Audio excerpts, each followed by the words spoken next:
Good evening, and thank you very much for joining us tonight. I wanted to take a few minutes to talk about the stimulus package that will likely be on the floor of the Senate tonight or perhaps tomorrow, and take a few minutes to talk about what we might be learning from this crisis that we're in right now.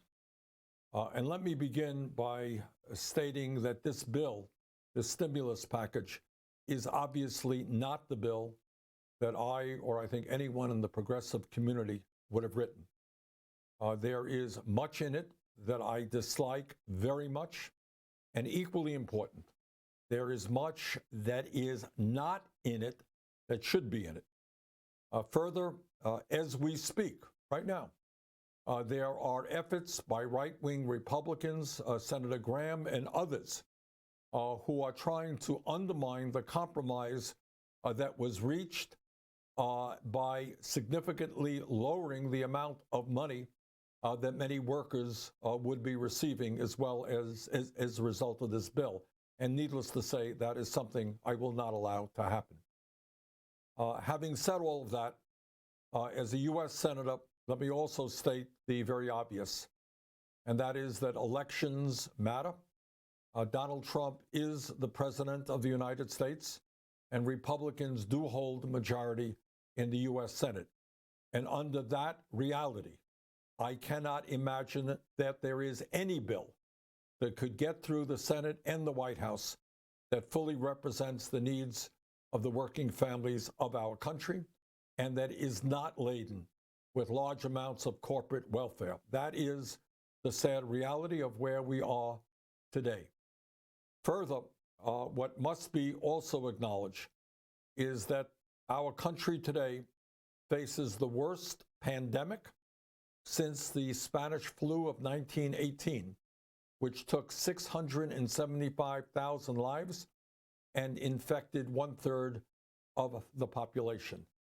And simultaneously, in addition to the major healthcare crisis we face, we are looking at perhaps the worst economic downturn since the Great Depression of the 1930s. Where will we be in a few months? The truth is that nobody knows. But there are some estimates that unemployment by the end of June could be as high as 30%. And in my view, what we must do, and I think what common sense suggests, is prepare for the worst. Today, there are tens of millions of Americans who are hurting and who are frightened. With half of our people living paycheck to paycheck, these workers and their families worry about what will happen to them when those paychecks stop coming in. And we're seeing this every single day. These are people and families who are barely surviving now. They're making $10 an hour, they're making $12 an hour, and they are wondering what happens when the paychecks cease. Will there be enough money to put food on the table for their kids, to pay for the rent, or to keep the lights on? In this frightening and dangerous and unprecedented moment in modern American history, as we do everything possible to grapple with this crisis and to address it as best we can, it is also appropriate to ask ourselves how we got here and what this says about the financial and economic structure of our country. In other words, I suspect that right now, all across this country, people are asking themselves, how does it happen that in the richest country in the history of the world, when we are spending twice as much per capita on healthcare as the people of any other nation, how is it possible that doctors and nurses today do not have the kind of masks they need to protect themselves? How does it happen? They don't have the gloves, they don't have the gowns. How does it happen that we don't have the necessary ventilators that we need in the midst of this crisis, or the ICU units, or even the emergency beds that are so very important? And I think furthermore, as we think about the moment that we are in, people are understanding that there is something wrong, that we are the only major country on earth not to guarantee health care to all as a human right. And when we think about the moment that we're in, we're thinking about how does it happen that so many people are living in economic desperation and are so frightened about what the next few weeks will bring to them. How does it happen that so many of our people are working for jobs that have not allowed them to put money in the bank? Look, this crisis, this epidemic is going to impact everybody. In Fairfield, Connecticut, one of the richest counties in this country, there is an epidemic. Rich people are hurting. The heir to the British throne, Prince Charles, has been diagnosed with the coronavirus. And that is a very, very wealthy family. But in the midst of all of that, if you got money at least, all you got to worry about is healthcare. You don't have to worry about how you're going to survive financially. But for many, many millions of our families, that is not the case. And we have got to think and think hard about how we create an economy that works for all so that we don't have 40% of our population unable to afford a $400 emergency. Now, let me say a few words about the package that will be likely coming up on the floor of the Senate tonight or tomorrow. Number one, I have insisted, as have many progressives, that this is a time in which we have got to spend what it takes. And let me begin by saying that I believe this package, which is called the Coronavirus 3 package, is not going to be the last package. It will do some good. I expect that there will be a Coronavirus 4 package in not too many weeks. This package, though, is about $2 trillion, not to mention the many trillions more that will be spent by the Fed. This package provides the largest expansion of unemployment benefits in American history, an increase of over $250 billion. Under this bill, average Americans who have been furloughed will be able to receive up to 100% of their salary and their health insurance for 4 months. For 4 months. Weekly unemployment benefits will increase by $600. So if you were laid off, your unemployment benefit will increase by $600 above what it otherwise would have been. And right now, the average benefit is about $364 for workers. Now, also, very importantly, this expansion of unemployment will include part-time workers. It will include gig workers, like those who drive Uber cars. It will include tip workers and the self-employed who would otherwise not be covered by unemployment insurance. So in other words, what we're doing now is at a time when fewer than half of the American people would normally be covered by unemployment. What this legislation does, it is expands it to the overall workforce, and on top of that, for many workers, would provide $600 a week more than they otherwise would have gotten. And that is one of the more important provisions in the bill. In addition, this bill provides $250 billion to go out in one-time checks of $1,200 for adults and $500 for kids. Now, let me be very honest, as some of you may know, I wanted much more.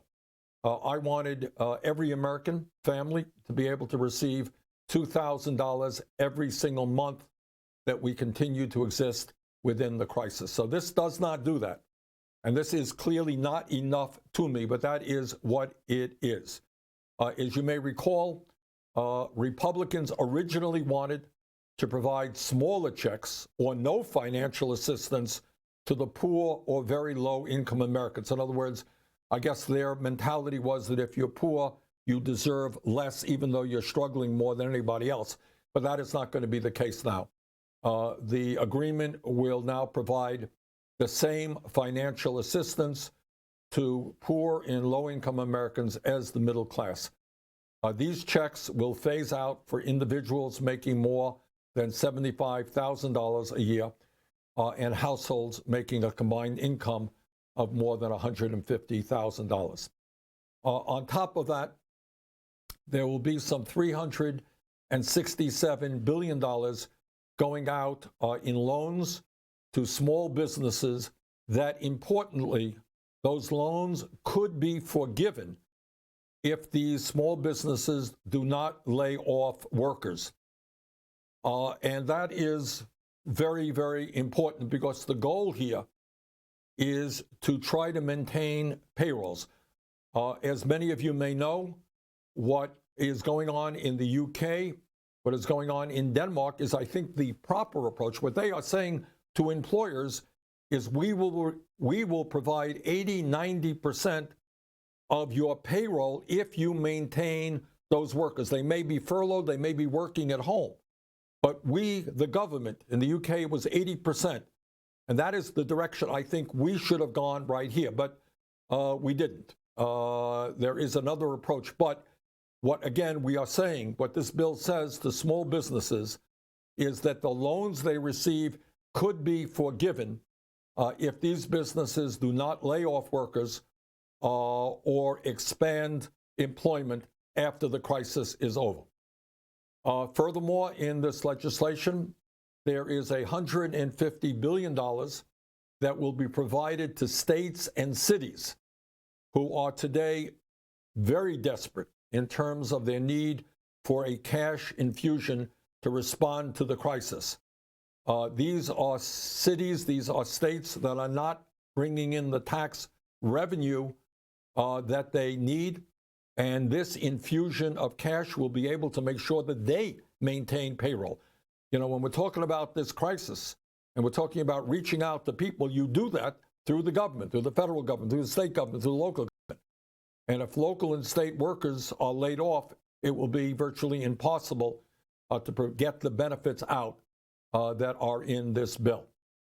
So furthermore, what we are now talking about is over $100 billion that will be provided to reimburse hospitals and medical providers for lost revenue related to the coronavirus. And that is a major, major concern.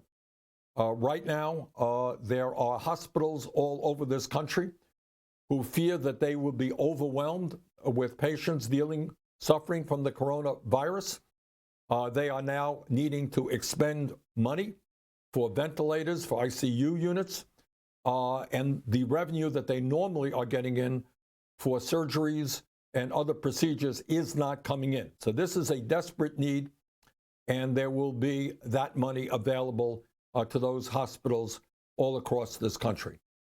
In addition, something that has been important to me for many, many years, there will be an additional $1.3 billion to be provided in emergency funding for community health centers who are an integral part of the primary health care system in this country. I think you're going to see a lot of folks coming into the community health centers, and they're going to need the additional help. Furthermore, there will be $1 billion provided for the Defense Production Act to begin to ramp up production of personal protective equipment, ventilators, and other medical supplies, and billions more for federal, state, and local health agencies to purchase this equipment. As you have heard me say before, it is beyond belief that the President of the United States has not fully utilized the Defense Production Act. And what that act says is that the private sector, companies in the private sector, being well paid for their efforts, must convert their production away from consumer goods to the medical needs and other needs that the American people need right now. Now, the truth is, we don't need at this particular moment in history more T-shirt production, more underwear production, more sock production. What we do need is the production of masks for our doctors and our nurses and for others. We need more gowns, for protective gowns for our medical personnel. We need more gloves. And that is what the Defense Production Act is, and the president must fully utilize that act. This legislation will also make certain that Americans can receive a free test for the coronavirus.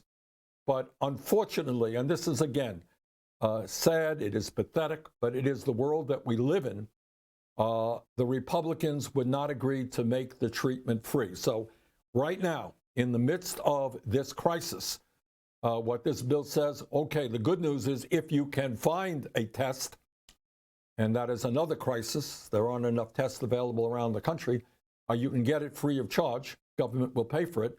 But if, God forbid, you are diagnosed with the coronavirus, well, you're on your own. Well, what happens if I don't have any money? Well, that takes us back to the whole dysfunctionality of our current healthcare system, but that is what is in this bill. In addition, over $7 billion will be provided for affordable housing and homelessness assistance programs. This funding will help low-income and working-class Americans to avoid evictions and help the homeless. Now, I worry very much that in the midst of this crisis, and I think we'll maybe do another virtual town meeting on the issue, I worry about what happens to the most vulnerable people in this country, people who are currently in penitentiaries and jails, people who are homeless, people who are living on the brink. This legislation, this proposal goes some way forward, but I don't think anywhere near enough.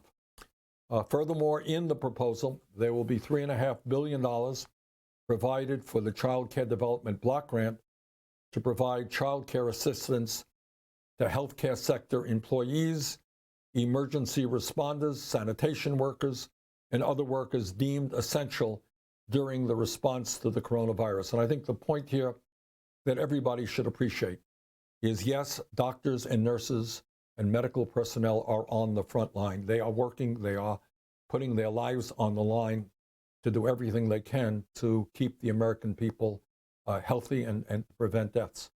But they're not the only people who are putting themselves in danger.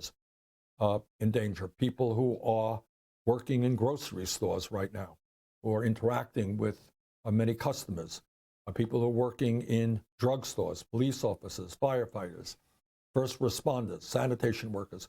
All of these people are putting their lives on the line to protect us, and many of them have kids.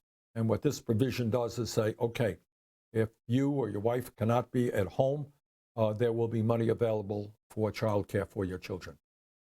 In addition, nearly $16 billion in this bill will be provided to help our nation's veterans, including funding to treat veterans who have tested positive for the coronavirus, enable them to purchase test kits and procure personal protective equipment for medical providers at the VA.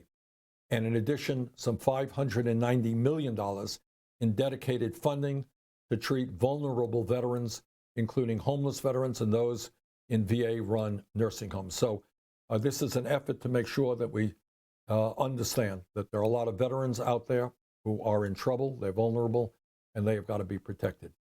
In addition, over $30 billion will be provided in grants to help provide emergency support to local school systems and higher education systems to continue educational services for their students and to support school districts and institutions during this crisis. I mean, one of the many aspects of this crisis that worries me a whole lot is that all across this country, millions and millions of kids are not in school right now. I know some school districts are doing better than others, trying to provide online classes, trying to get teachers to interact with their kids. But there's no question but that public schools, private schools for that matter, higher education institutions are in a lot of trouble as a result of the crisis. In addition, there will be $25 billion that will be provided to our public transit systems to help protect the public health and safety of Americans while ensuring access to jobs, medical treatment, food, and other essential services. What you're seeing all across the country is obviously as people are staying home, as they're not going to their jobs, fewer and fewer people are using public transportation. And this is causing a major financial crisis for many public transportation systems all across this country who are already strapped to begin with and now are losing substantial sums of revenue. So this is an effort to keep those public transportation systems going so that people who have got to get to work will be able to have a means to do that. In addition, there will be $900 million provided in emergency energy assistance to help lower-income families and senior citizens pay their heat and air conditioning bills.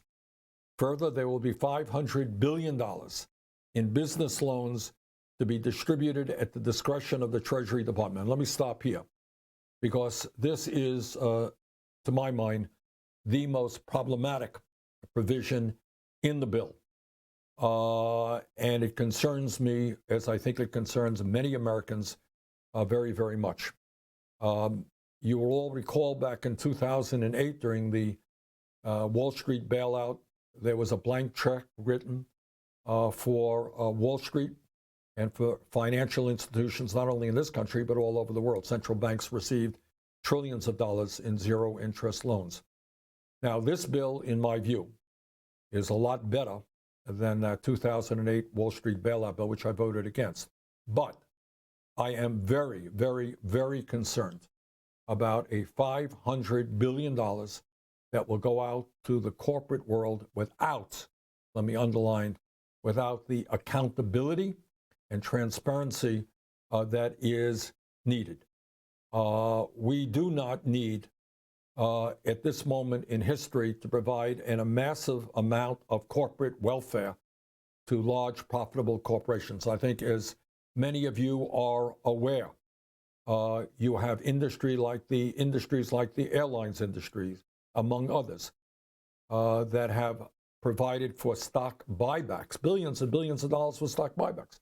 They spent all their cash rewarding themselves and their stockholders. And lo and behold, today, they need a major bailout. So the concern here is, A, do we trust the Trump administration to effectively decide which company will get the loans or the grants? The answer is no, I do not.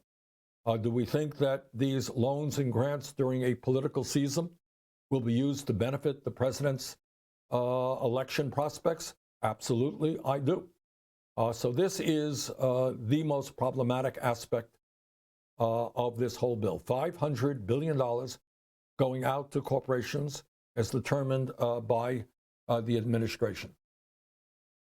On the positive side, I would say, is that this financial assistance, which will no doubt go to the tourism industry, will go to hotels, airlines industry, other concerns, there has been a provision put into it, which obviously makes sense, is that there will be no financial assistance going to any business owned by Donald Trump, Mike Pence, members of Congress, or any of the billionaires in Trump's cabinet. It will also prohibit companies from using this financial assistance to buy back their stock or to enrich their executives. But I must tell you, there is a waiver in that which concerns me very much. Obviously, if you're going to give money to companies, you don't want to see that the CEO saw a significant increase in his or her compensation. You don't want more buybacks. The language prohibits that, but there is a waiver which I fear could be used. Further, as part of the oversight process, the final bill will establish a panel to provide oversight to this money and an independent inspector general to protect taxpayers against waste, fraud, and abuse. But in my judgment, that is probably not enough to prevent the kind of corporate welfare that will be going out to entities all across this country who really don't need it. who are taking advantage of the crisis. So that is a broad overview of the bill as it stands right now. My understanding is there will be a vote either late tonight or early tomorrow. So once again, this bill is not the bill that I would have written.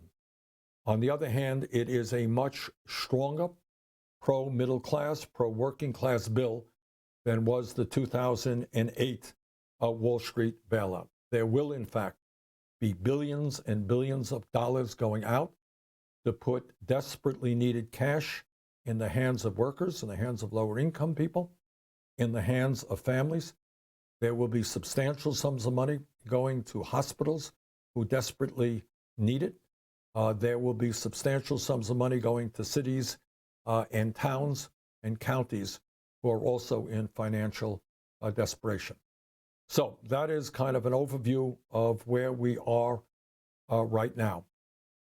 And let me just reiterate something that I believe absolutely is, and that is that in this moment of crisis, perhaps a worse crisis than this country has ever faced in the last 100 years, while we address all of the needs of our people as best we can, given who the President of the United States is, given who the leadership of the Senate is, that while we do our best to address these crises, it is extremely important that we try to understand how we got to where we are today and the need to bring about fundamental reform of American society. And I think, as many of you know, it is my belief that instead of having a government based on greed and corruption, we need to move forward in terms of justice, in terms of economic justice, social justice, racial justice, environmental justice. We need to guarantee human rights to all of our people and end this unfettered capitalism and this survival of the fittest. And that means we must make healthcare a human right for all. It must mean that we guarantee a job to all of our people at decent wages.